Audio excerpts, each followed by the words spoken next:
మీరు 12 మందిని కంటేంది 20 మందిని కంటేంది కనడం వాళ్ళ తప్పుగా కనకపోయిన వాళ్ళది తప్పు వన్నారనన్న అనేది. కాబట్టి వాళ్ళ ఇండ్లకు వాళ్ళు హిందువుల ఇండ్లకు జొర్రబడి వాళ్ళ సంపదనంతా తీసుకొచ్చి మీకు ఖర్చు పెడతాము మీకు ఇస్తామనేటువంటి ఒక భయంకరమైనటువంటి క్యాంపెయినింగ్ కాంగ్రెస్ పార్టీ చేసింది. ఇదంతా కూడా ప్రజల మనసులలో చేరుకొని భారతీయ జనతా పార్టీ ఖచ్చితంగా ఏదైతే నరేంద్ర మోడీ గారు ఏకైతే సేఫ్ అనేది అయితే మా స్లోగన్ ఇచ్చిండో అది సరిగ్గా పనిచేసింది.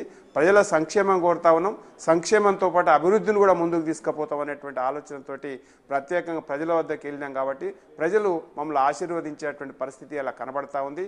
సరే మీరు అన్నట్టుగా గొప్ప ఊహించినటువంటి విజయం ఏం కాదు, మేము ఊహించినటువంటి విజయమే. ఎప్పుడైతే కాంగ్రెస్ పార్టీ ఠాకరే పెట్టినటువంటి శివసేన పార్టీ మహారాష్ట్రలో నేను పెద్ద లీడర్ అని చెప్పుకునేటువంటి పవార్ ఎవరైతున్నారో వీరందరూ కూడా అయిపోయింది, వాళ్ళ ఎరా అయిపోయింది, కొత్త తరం కావాలా, ఆ కొత్త తరాన్ని భారతీయ జనతా పార్టీ ఇస్తుంది అనేటువంటి ఒకే ఒక ఆలోచనతోటి ఇవాళ మా భారతీయ జనతా పార్టీకి ఓటేసినారు.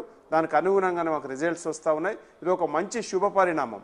ఇంకొకటి మీకు చెప్పాల్సినటువంటి ఒక విషయం ఉంది. ఎప్పుడైనా సరే అమిత్ షా గారు ప్రత్యేకంగా ఒక ఇంటర్వ్యూలో చెప్తా ఉన్నాడు ఏమనంటే, మేము రాజకీయం చేసేది అధికారం కోసం మాత్రమే కాదు, దేశాన్ని నిర్మాణం చేయడం కోసం మేము రాజకీయం చేస్తూ ఉన్నాం. ఢిల్లీని గద్దెనెక్కాలి, మహారాష్ట్ర గద్దెనెక్కాలని చెప్పేసి మేము రాజకీయం చేస్తలేము, దేశ నిర్మాణం కోసం మేము రాజకీయం చేస్తూ ఉన్నాం.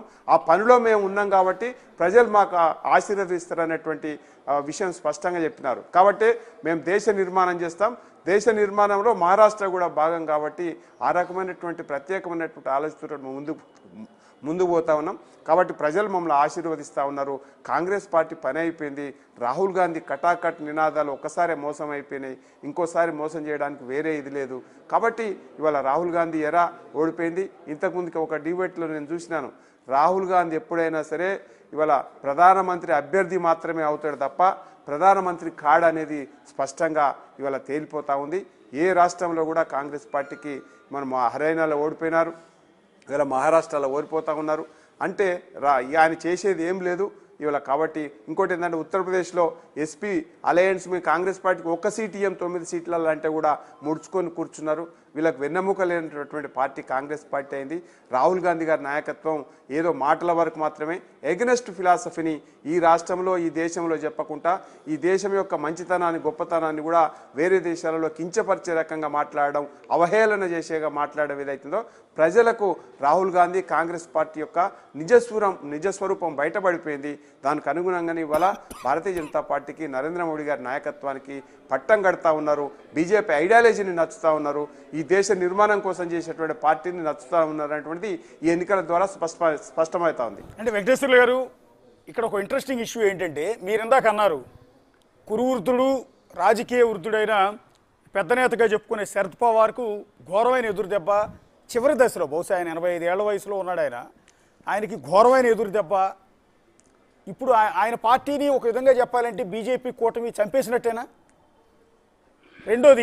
రెండోది అసలు మహారాష్ట్ర మరాఠీ సింహాలం అని చెప్పుకునే శివసేన పార్టీ, శివసేన బాల్ ఠాకరే వారసుడిగా వచ్చిన ఉద్ధవ్ ఠాకరే, ఆయన వారసుడిగా వచ్చిన ఆదిత్య ఠాకరే, వీళ్ళ ఆనవాళ్ళు లేకుండా మీ పార్టీ తుడిచేసింది.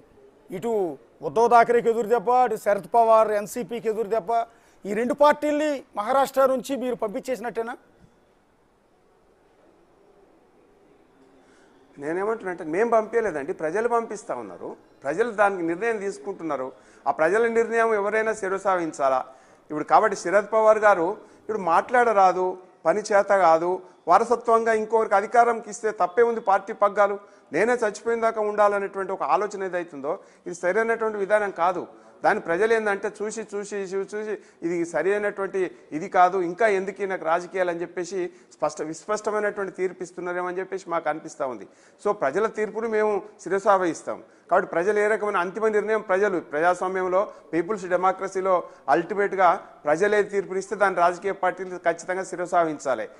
ఈ సందర్భంగా శరద్ పవార్ గారే ఆలోచన చేసుకోవాలి, ఆయన రాజకీయాలలో ఉండాలన్నా ఉండొద్దా, లేకపోతే వారి పార్టీ ఏదైతుందో వారి పార్టీని మొత్తం అజిత్ పవార్కు అప్పచెప్పేసి పోవాలన్నా వద్దా అనేది ఇవాళ ఆయన ఆలోచన చేసుకొని ఒక నిర్ణయం తీసుకోవాల్సినటువంటి సమయం అయితే వచ్చింది. దానికి ప్రజలు ఆ రకమైనటువంటి తీర్పు ఇచ్చినారు.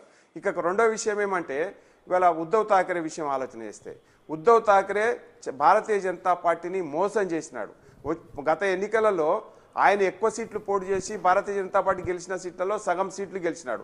విధానసభలో శాసనసభ్యులు తీర్మానం చేసేసి ఆ రోజు బీజేపీ దేవేంద్ర ఫడ్నవీస్ ఎవరైతున్నారో ఆయన ముఖ్యమంత్రి కావాలని చెప్పేసి కోరినారు. కానీ అమిత్ షా గారు నాకు చెప్పినాడు నిన్నే సీఎం చేస్తానని చెప్పేసి అబద్ధ ప్రచారం చేసి ఇవి ఎంత తెగించాడంటే, బాల ఠాక్రే గారు ఉన్నప్పుడు ఏం చెప్పారంటే, నా ప్రాణం ఉన్నంత వరకు నేను కాంగ్రెస్ పార్టీని వ్యతిరేకిస్తూనే ఉంటా, కాంగ్రెస్ పార్టీకి వ్యతిరేకంగా పోరాటం చేస్తూనే ఉంటాననేటువంటి బలమైనటువంటి స్లోగన్ ఇస్తే, ఆ స్లోగన్ని కాదని చెప్పేసి ఏదైతే బాలసాహెబ్ ఠాక్రే వ్యతిరేకించేటువంటి కాంగ్రెస్ పార్టీని ఇవాళ హక్కున చేర్చుకొని ఇవాళ ఆయన పోటీ చేస్తే ప్రజలు ఎట్లా విశ్వసిస్తారు?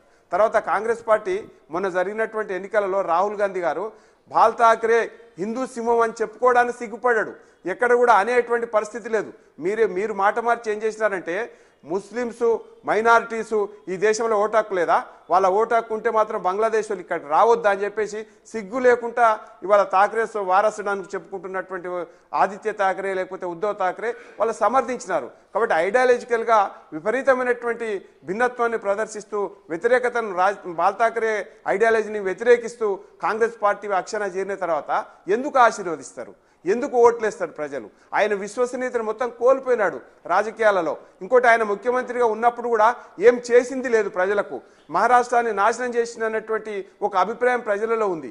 కాబట్టి ఇవాళ మహారాష్ట్రలో శివసేన పార్టీ కూడా ఇవాళ షిండే గారికి మొత్తం కూడా ఒప్పజెప్పేసి మీ నాయకత్వంలో పనిచేస్తామని చెప్పేసి చెప్పుకుంటే మంచిదేమో అనేటువంటిది నాకున్నటువంటి అభిప్రాయం. కాబట్టి ఇవాళ వాళ్ళ యొక్క అస్తిత్వం ఏదైతుందో ప్రజలు నిర్ణయం చేస్తూ ఉన్నారు. కాబట్టి వాళ్ళు నిర్ణయం తీసుకొని ఒకటే శివసేన ఉండాలా, ఒకటే